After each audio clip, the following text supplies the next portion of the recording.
Үй бәле жігіттер. Қыздар, келіңдер, жігіттер, мен қажырға берейік. Келіңдер. Үй бәле. Ой, жарай жігіттер ғаны.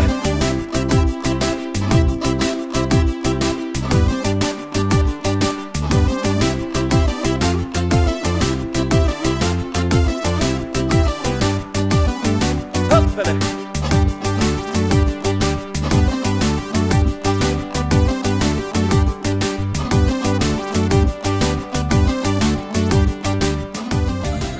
Армысыздар, бүгінгі асыл қазына облыстық асық ойындарының челленджінің қатысушылары. Сіздерге сәттілік тілей отырып, өтілгелі отырылған челлендждің мақсатына тоқтала кетсек. Балалар мен ересектер арасында асық ойындарын кеңінен насихаттау арқылы ұлттық құндылықтарды дәріптеу, ұлттық ойындар арқылы балаларды дәлділікке, мергендікке, ептілікке, әділдікке тәрбиелеу. Асық ойыны баланың жастайынан ой қабілетін шыңдап, дәлдікке, ептілікке, ширақтылыққа, ұстамдылыққа, алғырлыққа, сыйластыққа тәрбиелеген. Қазақтың ұлттық ойындарының бірі асық ойыны.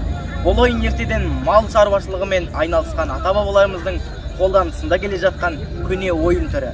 Ерте кезде әр қазақтың балалары мен жастарының бас қосуының негізінде асық ойыны ойнатылатын. Ертеде ата-бабаларымыз асық ойынын балаларына жас кезінен бастап үйрете бастаған.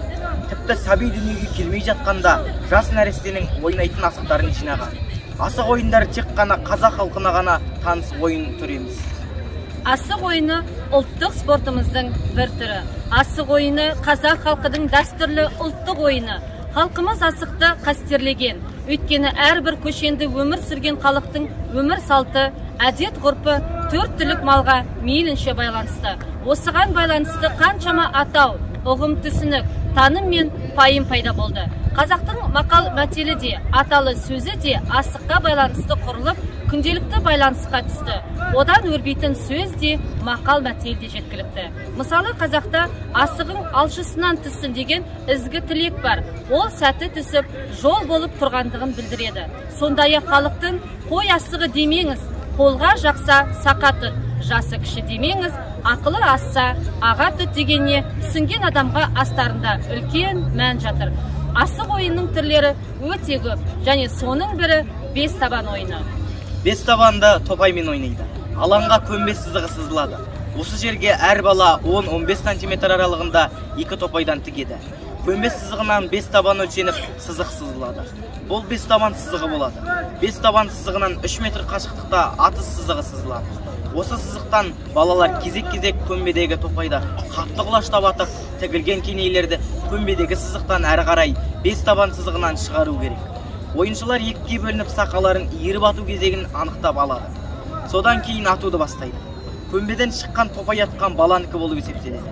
Егер ол көмбеден шығара алмаса, сақа тиген топай қайта тігіледі де келесі бала атады. Ойын осылайша жалғаса береді. Ең көп топай жинаған бала жеңімпаз болып табылады. Бес тас ойыны. Бес тас өте көне дәуірден келе жатқан қазақ халқының ұлт ойындарының бірі. Ол еңбек құралдары ағаш, тас, сүйек болып келетін ғасырларда пайда болған деп болжанады. Бұл ойынды кезінде жас өспірімдерден бастап ересек адамдарға дейін ойнаған екен. Ойынға керекті зат 5 кішкентай домалақ тас, немесе кейде 5 асық болып келеді. Қазақ ұлттық ойындарында асық ату, сақина салмақ, 9 құмалақ, 6 бақан, ақ сүйек, ләңгі, ақ сандық, көк сандық және көкпар қатарларымен тең тұратын бұл ойынның тарихы да өте ежелгі дәуірлерге барып тірелетіні анық. Махмұд Қашқаридің түркі тілдері сөздегі еңбегінде бес тас ойыны туралы мағлұмат кездеседі.